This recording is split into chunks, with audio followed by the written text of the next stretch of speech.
All right, I'm gonna share with you something that is so simple, but it's also a complete game changer in getting your students to master the standards.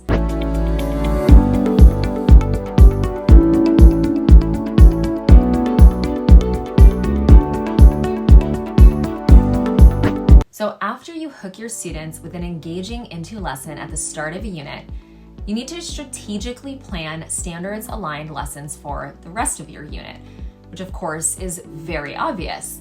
But I want you to ask yourself this question.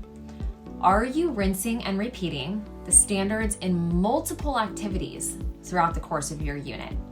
Meaning, are your students doing at least 2 to 3 different activities for each standard that you are covering during the unit? Because that is where the magic gets to happen in the EB lesson planning approach, and what we've been talking about in this series on our YouTube channel. So after participating in an engaging into lesson like the ones that we covered in that last video, your students are excited to see what's next, right? They're engaged, they're like, okay, let's go. And that's where you have your through lessons come into play. Now, your number one goal with the through lessons is to provide your students with multiple opportunities to master the standards that you've selected for a particular unit. So to help you get started, I'm going to share with you 4 different through lessons that you can use with virtually any literature-based unit. So the first one is very simple. Do a close reading of the text. Yes, this absolutely counts as a through lesson, especially if students are working on their ability to annotate a text with thoughtful analysis. Another simple one is a character analysis activity.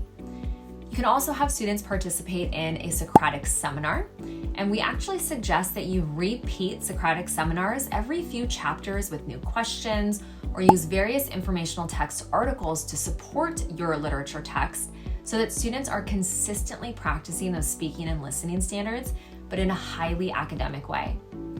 You can also have students search for evidence and fill out an evidence tracker. I think I've said this before on the channel, but if there was one activity to take with me to a deserted island where I had to teach like 35 8th graders, this would be it.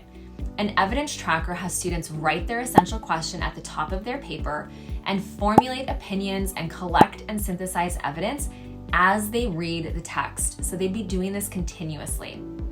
And then play choose a side. So you give students a claim, students choose a side and must support their reasoning with evidence for why they chose that side. Then you can also host a speed dating game. This one's super simple, always gets students fired up defending their position. And here, students take text-dependent critical thinking questions and debate about them. Now, whatever through lessons you use, it is an absolute must to rinse and repeat the activities and just change out the content, right? The unit that you're teaching that through.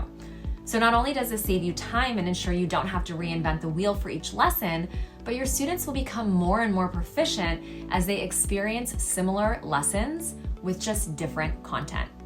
All right, come back to our YouTube channel next week. We'll be talking about the Beyond lesson, which is our final final part of our EB lesson planning approach.